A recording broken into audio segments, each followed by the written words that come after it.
हमारा एजेंडा स्पष्ट है, छात्रों का हित होना चाहिए, छात्रों की आवाज सुनी जानी चाहिए, उनसे संवाद होना चाहिए और उनका समाधान देना चाहिए। जेएमएम की सरकार जिस हठधर्मिता के साथ वहां आज छात्रों के भीतर डिवीजन करने का काम कर रही है, अलग अलग संगठनों में बांटने का काम कर रही है, उनकी समस्याओं को एड्रेस करके समाधान करने की बजाय 16 दिन कम नहीं होते हैं। आप 16 दिन में अभी बता रहे हैं कि अभी हमने ऑप्शन खुले रखे हुए हैं। अरे इसको स्पीडी तौर पर विद्यार्थी आज राकेश जी, क्या छात्रों के कंधे से बंदूक चलाने की कोशिश हो रही है क्या कि छात्रों का मुद्दा उठाओ? क्योंकि काउंट भी किया हुआ 40 करोड़ युवा है, तो उनका जिक्र बार बार करना, तो ये क्या उम्मीद बनी हुई है कांग्रेस को या दूसरे आपके विरोधी दलों को कि वो इनके जरिए सत्ता तक पहुंचेगी? ये उम्मीद की किरण दिख रही है क्या राकेश जी? नहीं, राहुल गांधी के वक्तव्यों से, राहुल गांधी के भाषण से तो पूरी तरह से स्पष्ट है कि राहुल गांधी ने जिस तरह का भाषण कल प्रयागराज में किया, जिस तरह का संवाद प्रयागराज में किया, वो पूरी तरह से पॉलिटिसाइज करने की कोशिश थी। उन्होंने विद्यार्थियों के वास्तविक हितों पर रोड मैप क्या होगा, वास्तविक उनकी समस्याएं क्या है और उनके समाधान कैसे हो सकते हैं, और अपने कार्यकाल के लिए क्षमा याचना भी करते कि कैसे राजस्थान में अशोक गहलोत की सरकार के समय में लगातार पर्चे लीक होते रहे, विद्यार्थी लीक लीक लीक चिल्लाते रहे और अशोक गहलोत ठीक ठीक ठीक कहते रहे। इनको इस बात के लिए भी माफी मांगनी चाहिए कि कैसे दिग्विजय सिंह की सरकार के समय में ये सिगरेट के डिब्बे पर और माचिस के डिब्बे पर लिख करके नौकरियां बांट दिया करते थे। ये उत्तर प्रदेश में अखिलेश यादव से भी माफी मंगवानी चाहिए थी कि अखिलेश यादव के शासनकाल में कैसे Uttar Pradesh public service commission के अध्यक्ष अनिल यादव जैसे ऐसे विवादित व्यक्ति को बनाया था, जिसको हाईकोर्ट के आदेश से हटाया गया। जाति मत मजहब के आधार पर, पैसे के आधार पर, भाई भतीजावाद के आधार पर नियुक्तियां होती थी। ये नियुक्तियों को लेकर के पारदर्शिता होनी ही चाहिए, परीक्षाओं को लेकर के पारदर्शिता होनी ही चाहिए और इसको लेकर के कठोर दंड के प्रावधान होने चाहिए, जो दंड के प्रावधान हमने करने का काम किया है। जवाब दीजिए, क्या अब कांग्रेस समाजवादी पार्टी की निगाहें छात्रों के जरिए यूपी की सत्ता जो 2027 में चुनाव होने वाला है वहां पहुंचने की है? क्योंकि राहुल गांधी जहां जहां गूंज प्रोग्राम कर रहे हैं वहां सिर्फ बीजेपी की सरकार है। सवाल यह उठ रहा है कि रांची क्यों नहीं जाते? भाई रांची में भी जाना चाहिए, छात्रों का समर्थन करना चाहिए और सभी को करना चाहिए। विनय सिंह बिट्टू। पहली चीज पुलकित जी, हमारा नाम विनय कुमार सिंह बिन्नू है, बिट्टू नहीं है। कई कार्यक्रम में आपके यहाँ बिट्टू ही लिखा जाता है। सही करा दूंगा मैं, तो उसको जरा सा करेक्ट करा दीजिएगा। ठीक है।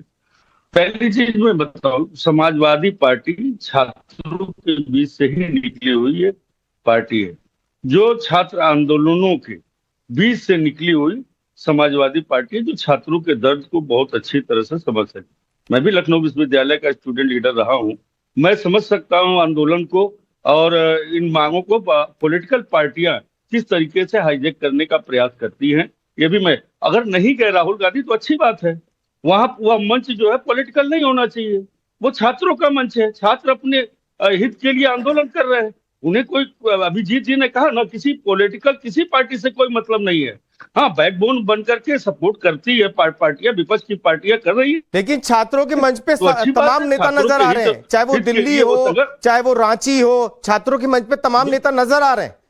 भाई आप ये भी कहते हैं पॉलिटिकल मंच नहीं है, उसका फायदा भी उठाना है। पार्टी सुन तो लीजिए, इस मैं बता रहा हूँ पुलकित जी, इस बर्बर सरकार जो है ये भारतीय जनता पार्टी की, आपने देखा नहीं जंतर मंतर पे किस तरीके से छात्रों के साथ ये लाठीचार्ज, तो समाज सेवी बन करके हमारे यहाँ समाजवादी पार्टी के नेता गए थे।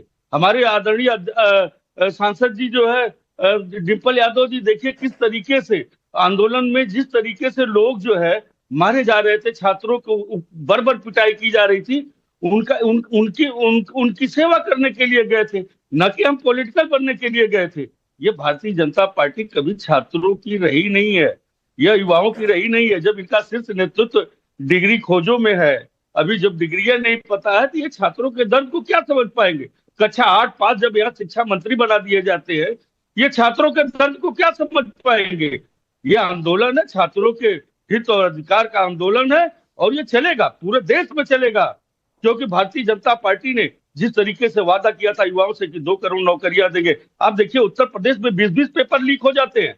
कोई पेपर 69,000 शिक्षक भर्ती जो है आज भी अधर में लटकी हुई है। तो राहुल गांधी जो सवाल उठा रहे हैं बेरोजगारी का सवाल तो उनकी सरकार के दौरान भी उठा था, जब यूपी गवर्नमेंट थी, तमाम आंदोलन हुए, लोगों ने विरोध किया, आज सरकार बदल गई तो आज अब सवाल हो गया।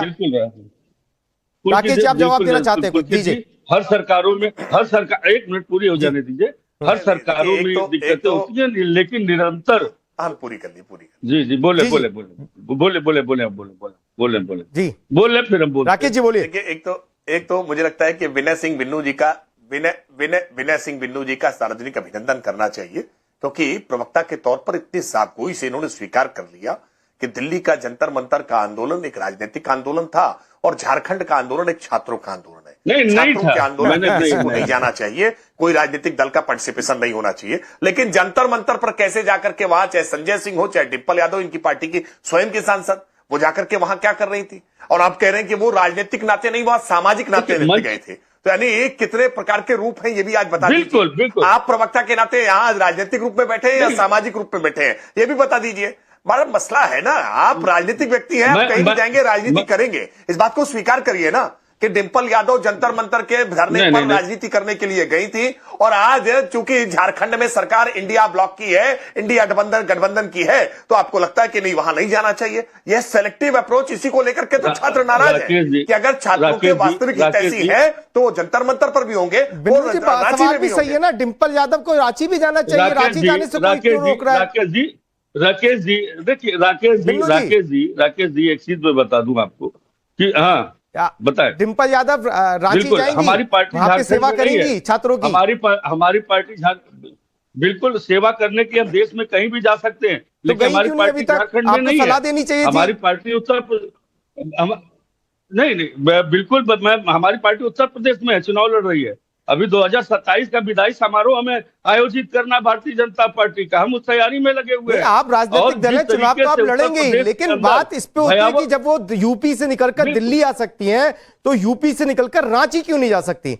राहुल गांधी सिर्फ वही स्टेट क्यों चुन रहे हैं जहां पे बीजेपी की सरकार है? आंदोलन था दिल्ली के आंदोलन में पूरे देश के युवा, पूरे देश के छात्र जो है उसमें सम्मिलित थे, ऐसा नहीं है। और वहां पर जो माननीय डिम्पल यादव जी गई थी, आप लोगों ने देखा है। अच्छा, छात्रों के मुद्दे को ही आप चुनाव में उठाएंगे क्या 2027 में?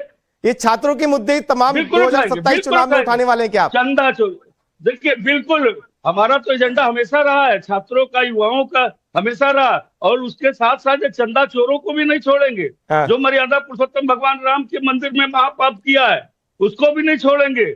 हम तो उत्तर प्रदेश के अंदर, राकेश जी लखनऊ के अंदर रहते हैं, हम तो इनसे पूछना चाहते हैं, विकास के जो है एजेंडे में हमारी सरकार ने जो काम किया है, आप यहीं एयरपोर्ट से लेकर के आप जो है चिनाट तक बता दीजिए, भारतीय जनता पार्टी ने। चलिए, अभी भी हमारे साथ में अवस्थी सर, आप भी बता दीजिए, जो माहौल बना हुआ है, राहुल गांधी सिर्फ वही स्टेट क्यों चुनते हुए नजर आते हैं जहां पर बीजेपी की सरकार है? चुनना चाहिए, वो भी स्टेट चुनना चाहिए जहां उनकी सरकार है या उनके सहयोग से चल रही है। गूंज प्रोग्राम चलना चाहिए, लेकिन सब जगह चलना चाहिए। बिल्कुल।